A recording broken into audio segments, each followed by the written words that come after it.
ಚುನಾವಣೆ ನಡೀತಾ ಇದೆ. ಈ ಚುನಾವಣೆಯಲ್ಲಿ ನಮ್ಮ ಪಕ್ಷದ ಅಭ್ಯರ್ಥಿಯಾಗಿರ್ತಕ್ಕಂಥ ಡಿ ಶ್ರೀನಿವಾಸ್ ಅವರು ಸ್ಪರ್ಧೆ ಮಾಡಿದ್ದಾರೆ. ಡಿ ಶ್ರೀನಿವಾಸ್ ಅವರು ಸ್ವತಃ ಅನೇಕ ಶಿಕ್ಷಣ ಸಂಸ್ಥೆಗಳನ್ನು ಹೊಂದಿದ್ದು ಶಿಕ್ಷಕರ ಬಗ್ಗೆ ವಿಶೇಷವಾದ ಕಾಳಜಿಯನ್ನು ವಹಿಸಿಕೊಂಡಿದ್ದಾರೆ. ಅವ್ರ ಮಾವರ ಇರ್ತಕ್ಕಂಥ ಕೆ ಕೃಷ್ಣಪ್ಪ ಅವರು ಕೂಡ ಕಾಂಗ್ರೆಸ್ ಪಕ್ಷದಲ್ಲಿ ಜನಸೇವೆಯನ್ನು ಬಹಳಷ್ಟು ವರ್ಷಗಳ ಇಂಥ ಪ್ರಬುದ್ಧರಾಗಿರ್ತಕ್ಕಂಥ ಅಭ್ಯರ್ಥಿ ಪರವಾಗಿ ಬಂಗಾರಪೇಟೆ ವಿಧಾನಸಭಾ ಕ್ಷೇತ್ರದಲ್ಲಿ ಪ್ರಚಾರ ಮಾಡಲಿಕ್ಕೆ KPCC ಸದಸ್ಯರಾಗಿರ್ತಕ್ಕಂಥ ಎಸ್ ಪಾರ್ಥಾರ್ಥವರು, KUDA ಮಾಜಿ ಅಧ್ಯಕ್ಷರಾಗಿರ್ತಕ್ಕಂಥ ಬಾಬುರವರು, ಬಂಗಾರಪೇಟೆ ಬ್ಲಾಕ್ನ ಅಧ್ಯಕ್ಷರಾಗಿರ್ತಕ್ಕಂಥ ಚಂದ್ರಕುಮಾರ್ ಅವರು, ಬಂಗಾರಪೇಟೆ ಕಾರ್ಯದರ್ಶಿಯಾಗಿರ್ತಕ್ಕಂಥ KD ನಂಜಪ್ಪ, DCC ಬ್ಯಾಂಕ್ ನಿರ್ದೇಶಕರಾಗಿರ್ತಕ್ಕಂಥ ಗೋವಿಂದರಾಜರವರು,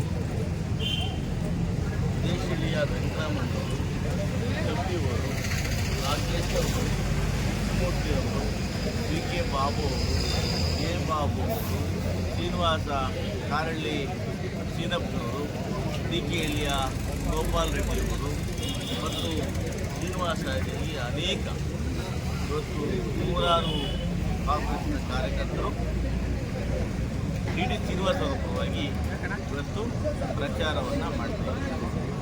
ಯಾಕಪ್ಪ ಅಂದರೆ ಹಿಂದೆ ಇದ್ದಂಥ 3 ಬಾರಿ ಆಯ್ಕೆ ಇದ್ದಂಥವರು ಅನೇಕ ಟೀಚರ್ಸ್ ಸಮಸ್ಯೆಗಳಿಗೆ ಸ್ಪಂದಿಸಿ ಟೀಚರ್ಸ್ಗೆ ಅನೇಕ ಸಮಸ್ಯೆಗಳಿದ್ದರೂ ಕೂಡ ಆ ಸಮಸ್ಯೆಗಳನ್ನು ಸ್ಪಂದಿಸಿ ಕೆಲಸ ಮಾಡೋದು ವಿಫಲರಾಗಿದ್ದಾರೆ. ಈ ಬಾರಿ ಡಿ ಶ್ರೀನಿವಾಸ್ ಅವರು ಈ ಹಿಂದೆ ಪದವೀಧರ ಕ್ಷೇತ್ರಕ್ಕೆ ಸ್ಪರ್ಧೆ ಮಾಡಿ ಕೇವಲ ಕೆಲವು ಮಾತ್ರ ಆದ್ದರಿಂದ ಸೋದರ ಜೊತೆಗೆ ಅವರೊಬ್ಬ ಅಸಿಸ್ಟೆಂಟ್ ಕಮಿಷನರ್ ಆಗಿ DYSP ಆಗಿ ಅನೇಕ ಇಲಾಖೆಗಳಲ್ಲಿ ಕೆಲಸ ಮಾಡಿ ಜನಸಾಮಾನ್ಯರ ಒಟ್ಟಿಗೆ ಇದ್ದಂಥವರು. ಇವತ್ತು ಅವ್ರ ಮಾವ ಕೆ ಕೃಷ್ಣಪ್ಪನವರು,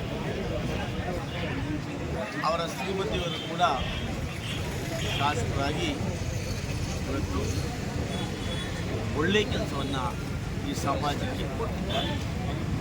ಶ್ರೀನಿವಾಸ್ ಅವರು ಕೂಡ ಅನೇಕ ಶಿಕ್ಷಣ ಸಂಸ್ಥೆಗಳನ್ನು ಹೊಂದಿದ್ದು ಆ ಸಂಸ್ಥೆಗಳಲ್ಲಿ ಅನೇಕ ಕಡುಬಡವರಿಗೆ, ದಲಿತರಿಗೆ, ಅನೇಕರು ಕೂಡ ರಿಯಾಯಿತಿ ದರದಲ್ಲಿ ವಿದ್ಯಾಭ್ಯಾಸ ಮಾಡತಕ್ಕಂಥ ಕೆಲಸವನ್ನು ಮಾಡಿದ್ದಾರೆ. ಅನೇಕ ಬಡವರಿಗೆ, ಬಡ ಮಕ್ಕಳಿಗೆ ಶಿಕ್ಷಣವನ್ನು ಕೊಡಿಸ್ತಕ್ಕಂಥ ಕೆಲಸವನ್ನು ಸಂಪೂರ್ಣವಾಗಿ ಮಾಡ್ಕೊಂಡ್ಬಂದಿದ್ದಾರೆ. ಉತ್ತಮ ಸರಳ ವ್ಯಕ್ತಿತ್ವದ ಜನಾನುರಾಗಿ ಜನಪರ ವ್ಯಕ್ತಿ ಡಿ ಶ್ರೀನಿವಾಸ್ ಅವರಿಗೆ ಇವತ್ತು ನಮ್ಮ 35 ವಿಧಾನಸಭಾ ಕ್ಷೇತ್ರಗಳಲ್ಲಿ ಸುಮಾರು 27 ಕಡೆ ಕಾಂಗ್ರೆಸ್ ಶಾಸಕರೇ ಇದ್ದಾರೆ. ಆ ಎಲ್ಲ ಶಾಸಕರು ಕೂಡ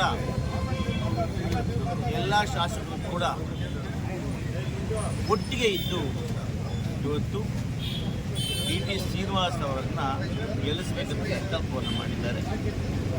ನಾನು ಕೂಡ ಈ ಭಾಗದ ಇರ್ತಕ್ಕಂಥ 430 ಮತದಾರರನ್ನು ಕೂಡ ಮಾತಾಡಿದ್ದೇನೆ.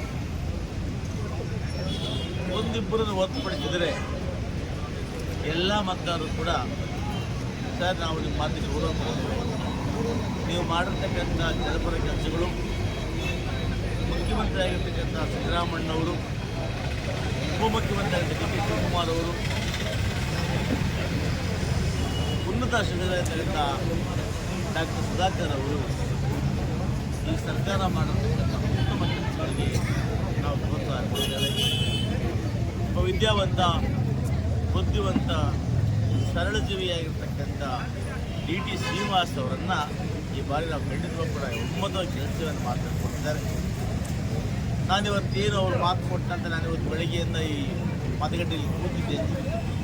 ಆದರೆ ಅವರ ಸ್ಪಂದನೆ ನೋಡಿದಾಗ ಬಹುಶಃ ನನಗನ್ನಿಸುತ್ತೆ ನನ್ನ ಕಾನ್ಸ್ಟಿಟ್ಯೂನ್ಸಿಯಲ್ಲಿ ನಮ್ಮ ಎಲ್ಲ ಮುಖಂಡರ ಪ್ರಯತ್ನ ಶಿಕ್ಷಕ ಬಂಧುಗಳ ಸಹಕಾರದಿಂದ ಕನಿಷ್ಠ ನಾವು 90 ಭಾಗದಷ್ಟು ಮತಗಳನ್ನು ಪಡೆದುಕೊಳ್ಳುತ್ತೇವೆ ಅನ್ನೋ ವಿಶ್ವಾಸ ಇದೆ. ಹಾಗೆಯೇ ಒಟ್ಟಾರೆಯಾಗಿ ಒಂದು ಆಗ್ನೇಯ ಕ್ಷೇತ್ರವನ್ನು ನೋಡಿದಾಗ ನನ್ನ ಮಟ್ಟಿಗೆ ಡಿ ಶ್ರೀನಿವಾಸ್ ಅವರು 100ಕ್ಕೆ 100ರಷ್ಟು ಗೆಲ್ತಾರೆ, ಯಾವುದೇ ಸಂಶಯ ಇಲ್ಲ. ಯಾಕಂದರೆ ಅವರ ಸಾಧನೆ ಅವರ ಮುಂದೆ ಇದೆ, ಅವರ ವ್ಯಕ್ತಿತ್ವ ಇವೆಲ್ಲವನ್ನು ಕೂಡ ಬುದ್ಧಿವಂತರಾಗಿರ್ತಕ್ಕಂಥ ಶಿಕ್ಷಕರು ಅರ್ಥ ಮಾಡಿಕೊಂಡಿದ್ದಾರೆ. ಅರ್ಥ ಮಾಡಿಕೊಂಡು ಖಂಡಿತವಾಗಲೂ ಕೂಡ ಕಾಂಗ್ರೆಸ್ ಪಕ್ಷಕ್ಕೆ ಅಭ್ಯರ್ಥಿಯಾಗಿರ್ತಕ್ಕಂಥ ಡಿ ಶ್ರೀನಿವಾಸರು ಮಾತಾಡ್ಕೊಡ್ತೇವೆ. ಡಿ ಶ್ರೀನಿವಾಸ್ ಅವರು 100ಕ್ಕೆ 100ರಷ್ಟು ಗೆಲ್ತಾರೆ ಅನ್ನೋ ಮಾತನ್ನು ಕೂಡ ಹೇಳೋದಕ್ಕೆ ಈ ಸಲ ಆಗ್ನೇಯ ಶಿಕ್ಷಕರ ಕ್ಷೇತ್ರದ ನಮ್ಮ ಡಿ ಶ್ರೀನಿವಾಸ್ ಅವರು ಜೈಬೇರಿ ಖಚಿತ. ನಮ್ಮ ಶಾಸಕರ ನೇತೃತ್ವದಲ್ಲಿ 410 ಮತದಲ್ಲಿ ನಮಗೆ ಮ್ಯಾಕ್ಸಿಮಮ್ 90% ಓಟ್ ಬರುತ್ತೆ. ಗ್ಯಾರಂಟಿ ಜೈಬೇರಿ ಖಚಿತ.